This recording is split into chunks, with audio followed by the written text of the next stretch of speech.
Is it just me that needs to start writing down the recipes I used to cook or follow recipes? Because the rate at which I am cooking potty is becoming alarming. 2 days ago or just yesterday, I made stew for my children in the morning.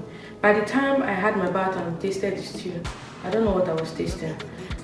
Or is it the palm oil rice I made today? It was nice, but a little bit salty. What's going on with me? Is it just me? Or do you cook on point all the time that you enter the kitchen to cook? Or there are some times that the thing will just be doing like this?